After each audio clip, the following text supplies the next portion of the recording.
Good morning, all. Today we are going to start plant physiology. In the previous class, we have completed plant morphology. అందులో మొక్కల యొక్క బాహ్యవరణ చెప్పుకున్నాం. అంటే వేరు వ్యవస్థ, ప్రకాండ వ్యవస్థ, పత్ర వ్యవస్థ, ఫలం, పత్రం, పుష్పం, పుష్ప విన్యాసం అలాంటివి బాహ్యవరణ చెప్పుకున్నాం. అలాగే మొక్కల్లో కూడా శరీర ధర్మ క్రియలు ఉంటాయి. మానవ శరీరంలో జీర్ణ వ్యవస్థ, శ్వాస వ్యవస్థ, నాడీ వ్యవస్థ, అంతఃస్రావిక వ్యవస్థ, వివిధ రకాల పనులు చేయడానికి వివిధ రకాల వ్యవస్థలు ఉంటాయి. అయితే దీనితో పాటుగా మనకి మొక్కల్లో కూడా కొన్ని ప్రక్రియలు జరగడానికి వ్యవస్థలు ఉంటాయండి.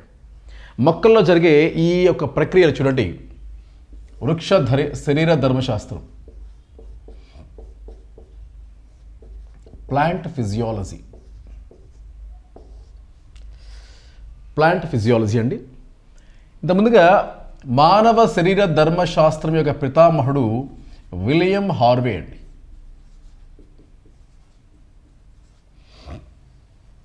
Father of human physiology William Harvey. మరి మొక్కలకు సంబంధించినటువంటి ఇది మానవ శరీర ధర్మశాస్త్రం అండి.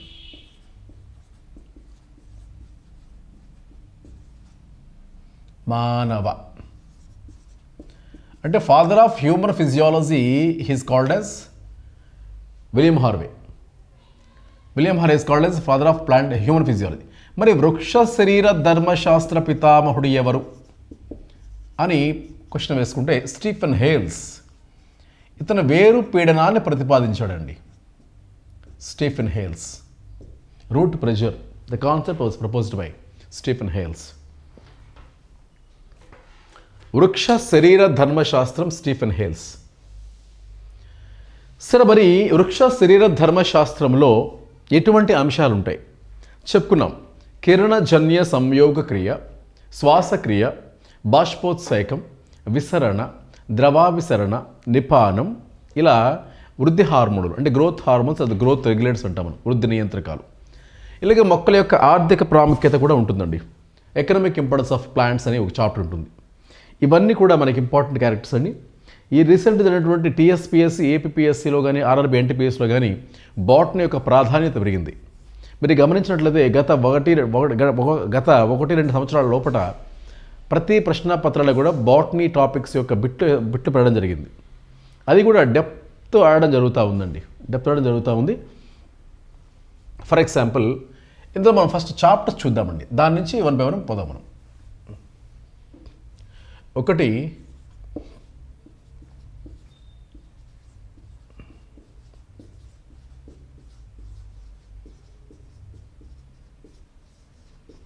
కిరణజన్య సంయోగ క్రియ, శ్వాసక్రియ, అలాగే బాష్పోత్సేకము. ఇవి చిన్న చిన్న కాన్సెప్ట్లు అండి. బాష్పోత్సేకము, బాష్పీభవనం, అలాగే విసరణ, ద్రవాభిసరణ, బిందుస్రావం, ద్రవోద్గమం, ఇవన్నీ కాన్సెప్ట్లు అండి. విసరణ, ద్రవాభిసరణ, నిపానము, బిందుస్రావం, అలాగే ద్రవోద్గమం. ఇవి చిన్న చిన్న కాన్సెప్ట్లు అండి. ఇవన్నీ కూడా కాన్సెప్ట్లు అండి. ఇక 4వది వృద్ధి హార్మోనులు లేదా వృద్ధి నియంత్రకాలు. వృద్ధి నియంత్రకాలు లేదా వృద్ధి హార్మోనులు అంటాం, గ్రోత్ రెగ్యులేటర్స్. ఇందులో మొక్కల ఆర్థిక ప్రాముఖ్యత అంటే ఆల్కలాయిడ్స్ ఉంటాయి, టర్పిన్స్, రెజిన్స్ అని కూడా.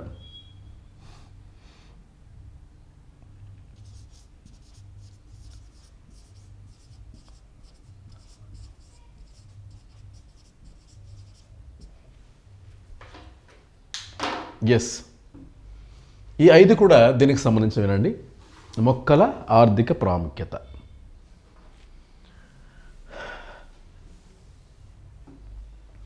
ఫస్ట్ వన్ చూద్దాం సార్. కిరణజన్య సంయోగ క్రియ.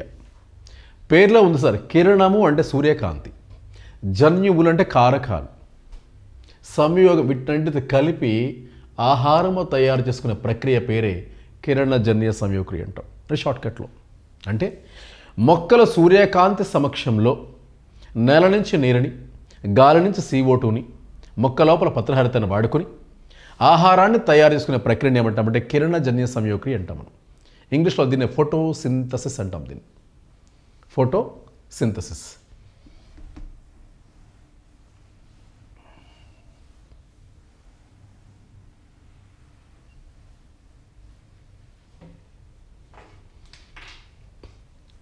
కిరణజన్య సంయోగ క్రియ, ఫోటోసింథసిస్.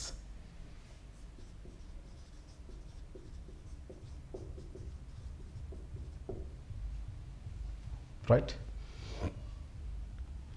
సో కిరణజన్య సంయోగ క్రియకి సంబంధించి ఇంపార్టెంట్ ఇన్ఫర్మేషన్ చూడండి ఒకసారి. ఇప్పుడు చెప్పుకున్నాం, మొక్కలు సూర్యకాంతి సమక్షంలో, అంటే మొక్కలు సూర్యకాంతి సమక్షంలో నేల నుంచి నీరు, గాలి నుంచి CO2, సూర్యకాంతి సమక్షంలో నేల నుండి నీరు, గాలిలో CO2 లను మరియు పత్రహరితం వాడుకొని ఆహారం తయారు చేసుకునే ప్రక్రియ, ఆహారం తయారు చేసుకునే ప్రక్రియ కిరణజన్య సంయోగక్రియ. ఈ పాయింట్ బేస్ చేసుకుని మనకు కొన్ని పాయింట్స్ లాగొచ్చాడు చూడండి. ఇందులో మొక్కలు ఏ సమక్షంలో కిరణజన్య సంయోగ క్రియ జరుపుతోంది? సూర్యకాంతి. మొక్కలు తీసుకునే వాయువు ఏంటి? CO2. విడిచిపెట్టే వాయువు ఏంటి? ఆక్సిజన్. మన స్కూల్ లెవెల్లో చాలాసార్లు ఈ క్వశ్చన్ అడిగేవాడండి. 6CO2 12H2O gives rise to glucose formula C6H12 అని చెప్తా ఉండేవాళ్ళం. సో ఈ పాయింట్ ప్రకారం అయితే 6CO2 అండి plus 12H2O gives rise to sunlight. ఇక్కడేమో లీఫ్ అంటే పత్రహరితం ఉంటుంది, గ్లూకోజ్ ఫామ్ అవుతుంది కాబట్టి ఫార్ములా C6H12O6. తర్వాత 6O2 అండి ప్లస్ 6H2O. ఇందులో ఆక్సిజన్ పైకి వెళ్తుంది, ఎలా వేసుకున్నా ఒకటే 6H2O ప్లస్ 6O2. రైట్. ఈ డెఫినేషన్లో చూడండి, ఇక్కడ మనకి కిరణజన్య సంయోగ క్రియలో తీసుకునే వాయువు అంటే కార్బన్ డైఆక్సైడ్, విడిచిపెట్టే వాయువు ఆక్సిజన్. అంటే కిరణజన్య సంయోగ తీసుకునే వాయువు ఏంటంటే CO2, విడిచిపెట్టే వాయువు ఆక్సిజన్. అయితే విడిచిపెట్టే ఆక్సిజన్ అనేది CO2లోని ఆక్సిజనా, H2O ఆక్సిజనా? ఇది కూడా క్వశ్చనే మనకి. కిరణజన్య సంయోగక్రియలో విడిచిపెట్టే ఆక్సిజన్ మాలిక్యూల్ అనేది వాటర్ మాలిక్యూల్లో ఉన్నటువంటి ఆక్సిజన్ మాలిక్యూల్ అండి. రైట్. ఇదొక ఇంపార్టెంట్ ఆస్పెక్ట్, చాలాసార్లు అడిగాడు సార్ ఇది. అంటే ఇక్కడ ఏం జరుగుతున్నట్టు, ఇక్కడ సూర్యకాంతి ఈ నీటి అణువు పైన పడినప్పుడు నీటి అణువు బ్రేక్ అవుతుంది. అంటే break down of water molecule in the presence of sunlight. Sunlight ప్రెజెన్స్లో ఈ వాటర్ మాలిక్యూల్ బ్రేక్ అయ్యి అందులో ఆక్సిజన్ మాలిక్యూల్ బయటకు వెళ్తుంది. లాస్ట్ టైం బిట్టి మీకు ఇదే అడిగాడు, కిరణజన్య సంయోగక్రియలో విడుదలయ్యే ఆక్సిజన్ మాలిక్యూల్ దేని నుంచి విడుదలవుతుంది అడిగినప్పుడు CO2 నుంచి, ఇది H2O నుంచి. అది ఇంపార్టెంట్ పాయింట్ సార్ మనకి. రైట్. మరి ఆక్సిజన్ కనుగొన్న సైంటిస్ట్ ఎవరు? ప్రీస్లీ అని చెప్పుకున్నాం మనం. ఎవరు? ప్రీస్లీ అండి. సరే, ఇప్పుడు ఈ సన్లైట్ మన కారకాలు ఏమున్నాయి ఇక్కడ? బాహ్య కారకాలు, అంతర కారకాలు అంటాం. కిరణజన్య సంయోగక్రియలు తీసుకున్న బాహ్య కారకాలు ఏముంటాయంటే సన్లైట్ మరియు CO2. సన్లైట్ మరియు CO2 రెండు కూడా ఏంటంటే బాహ్య ఎక్స్టర్నల్ ఫ్యాక్టర్స్ అంటాం మనం. కానీ నీరు మరియు పత్రహరితం మాత్రము అంతరకారకాలుగా చెప్పుకుంటాం మనం. నీరు మరియు పత్రహరితం అంతరకారకాలు అంటాం. అంటే కిరణజన్య సంయోగక్రియకి అవసరమయ్యే కారకాలు రెండు రకాలుగా చెప్పవచ్చండి. అంటే లభించే ప్రదేశాన్ని బట్టి బాహ్య కారకాలు, అంతరకారకాలు. బాహ్య కారకాలు ఏమేమి ఉన్నాయంటే CO2 మరియు సన్లైట్. అంతరకారకాలు H2O and chlorophyll. దీన్ని ఒక్కొక్క దాన్ని చూసుకుంటే ఈజీ అయిపోతుంది మనకి. రైట్. వాతావరణంలో CO2 యొక్క గాఢత ఎంత? 0.03%. ఇది చాలా చాలా ఇంపార్టెంట్ అండి. వాతావరణంలో CO2 గాఢత అంటే concentration of carbon dioxide is 0.03. Right. తర్వాత బాహ్య కారకాల CO2 అయిపోయింది. సన్లైట్ అండి. మనం చూస్తున్న కాంతి దృగ్గోచర కాంతి, విజిబుల్ లైట్ అంటాం మనం. మనం చూస్తున్న కాంతి దృగ్గోచర కాంతి విజిబుల్ లైట్ అంటాం. మరి ఆ విజిబుల్ లైట్ యొక్క తరంగ దైర్ఘ్యం అంత వేవ్ లెంగ్త్ ఎంత? 4000 నుంచి 7000 యాంగ్స్టమ్స్ అండి. 4000 నుంచి 7000 యాంగ్స్టమ్స్ అంటాం, లేదా 400 నానోమీటర్ 700 nm అంటాం సార్. 400 nm 4000 to 7000 యాంగ్స్టమ్ అంటాం. క్లియర్? ఇదొక ఇంపార్టెంట్ ఆస్పెక్ట్ సార్. ఇందులో మరి 4000 యాంగ్స్టమ్ టు 7000 యాంగ్స్టమ్ ఉంది. మనం చూస్తున్న కాంతి తరంగదైర్ఘ్యం ఈ మధ్యలో ఉంటుందండి. ఇంతకంటే ముందు ఇంతకంటే వెనక ఉండే కిరణాలు వేరువేరుగా ఉంటాయి. అవి పరారుణ కిరణాలు కావచ్చు, అతి నీలలోహిత కిరణాలు కావచ్చు, మైక్రో తరంగాలు కావచ్చు, ఏవైనా కావచ్చు అండి. మనం చూస్తున్న అంటే విజిబుల్ లైట్ యొక్క వేవ్ లెంగ్త్ ఎంత అని అడిగేటప్పుడు దీంట్లో మనం చిన్నప్పుడు విబ్జయార్ ఇంద్రధనస్సులో గల 7 రంగులు చెప్పుకున్నాం మనం. వాటిని విబ్జయార్ అని చెప్తూ ఉంటాం మనం. VIBGYOR, VIBGYOR. అందులో B for what? Violet. I for what? Indigo. Y for what? Indigo. మరి బి అంటే ఏంటి? బ్లూ. జి అంటే ఏంటి? గ్రీన్. వై అంటే ఏంటి? ఎల్లో. ఓ అంటే ఏంటి? ఆరెంజ్. ఆర్ అంటే ఏంటి? రెడ్. ఇది ఇంపార్టెంట్ ఫ్యాక్ట్స్ అండి. క్లియర్? అయితే ఇందులో కిరణజన్య సంయోగ క్రియలో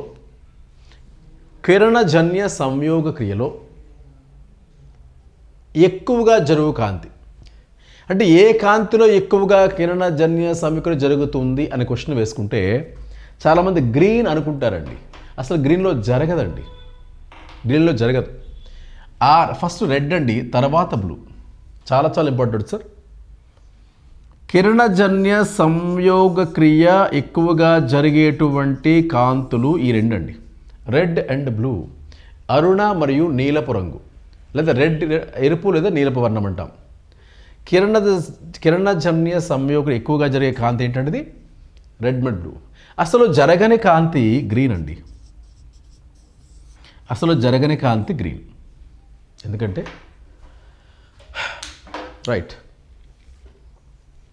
గ్రీన్ అంటాం. అందుకే ఈ బిట్టు అడుగుతుండే ఒకసారి, మొక్కలు ఆకుపచ్చగా ఉండడానికి గల కారణం ఏంటి అని క్వశ్చన్ అడుగుతూ ఉంటాడు. మొక్కలు ఆకుపచ్చగా ఉండడానికి గల కారణం ఏంటంటే రిఫ్లెక్షన్ ఆఫ్ గ్రీన్ లైట్. ఇది మొన్న బిట్ ఇచ్చాడు సార్ టీఎస్పీఎస్లో పీసీ ఎగ్జామ్ అడిగాడు. మొక్కలు ఆకుపచ్చగా ఉండడానికి కారణం ఏంటంటే పత్రహరితం కలిగి ఉంటే అది కామన్ క్వశ్చన్. అది కారణం కరెక్టే. కొన్నిసార్లు ఆకుపచ్చ కాంతిని పరావర్తనం చేయుట అని చెప్పడం, ఇది కూడా కరెక్ట్ ఆన్సర్. ఆకుపచ్చ కాంతిని పరావర్తనం చేయుట, రైట్. తర్వాత ఇవి కాకుండా బాహ్యకారకాలు, అంతరకారకాలు ఇవన్నీ చెప్పుకున్నాం సార్ మనం.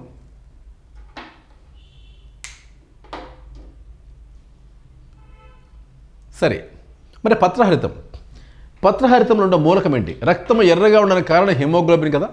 మరి పత్రహరితంలో అతి ముఖ్యంగా ఉండే మూలకం పేరు మెగ్నీషియం అండి. మెగ్నీషియం. క్లియర్?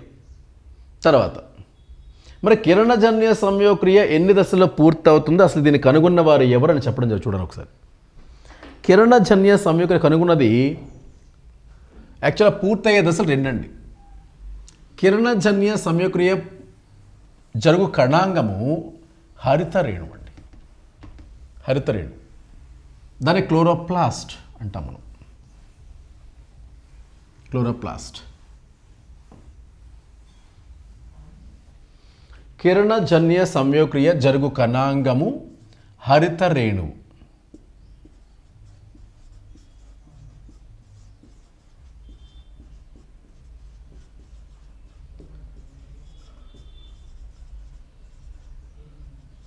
హరితరేణువు క్లోరోప్లాస్ట్. క్లోరోప్లాస్ట్. సరే, హరితరేణు యొక్క స్ట్రక్చర్ ఎలా ఉంటుందంటే ఇక బౌల్ షేప్లో వేసుకోవచ్చు మనం. ఇదిగోండి, ఇలా వేసుకోవచ్చు మనం.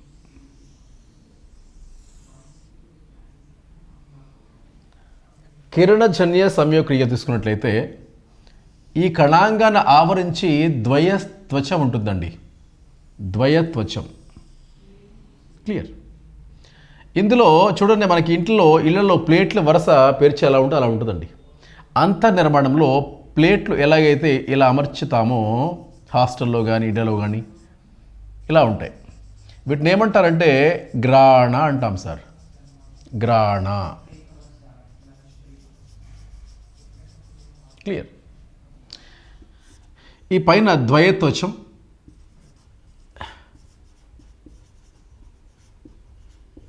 ఈ మధ్యలో పెరిప్లాస్టిడియల్ స్పేస్ అంటాం దీన్ని. పెరిప్లాస్టిడియల్ స్థలం, స్పేస్ అంటే స్థలం. యాక్చువల్గా ప్లాస్టిడ్లు 3 రకాలు సార్. ప్లాస్టిడ్లు 3 రకాలు. ఇది బేస్ పాయింట్ చెప్తున్నా. ప్లాస్టిడ్ అనే పదం ఎందుకు వచ్చిందంటే ప్లాస్టిడ్లు 3 రకాలు. ఒకటి క్లోరోప్లాస్ట్, క్రోమోప్లాస్ట్, ల్యూకోప్లాస్ట్. సరే, ఈ చిన్న రూట్ వర్డ్స్ తెలుసుకుంటే ఈజీ అయిపోతుందండి. Chloroplast, chromoplast, ల్యూకోప్లాస్ట్. సరే, క్లోరో అంటే ఇంగ్లీష్లో గ్రీన్ అండి. క్రోమో అంటే కలర్ అండి. ల్యూకో అంటే వైట్. Chloroplast, chromoplast, ల్యూకోప్లాస్ట్. సరే, క్లోరోప్లాస్ట్ అంటే కిరణజన్య సంయోగ క్రియ జరిగే పత్రహరితాన్ని క్లోరోప్లాస్ట్ అంటాం మనం. అంటే ఇది హరితరేణివే. క్రోమోప్లాస్ట్లు అంటే రంగునిస్తాయండి. పుష్పాలకి ఫలాలకి రంగునిచ్చేవి. చూడండి, మిరప, టొమాటో ఎలా ఉంటాయి? ఫస్ట్ పచ్చగా ఉంటాయి, తర్వాత ఎరుపు వర్ణంలో మారుతుంటాయి. అవి రంగులు, అవి క్రోమో.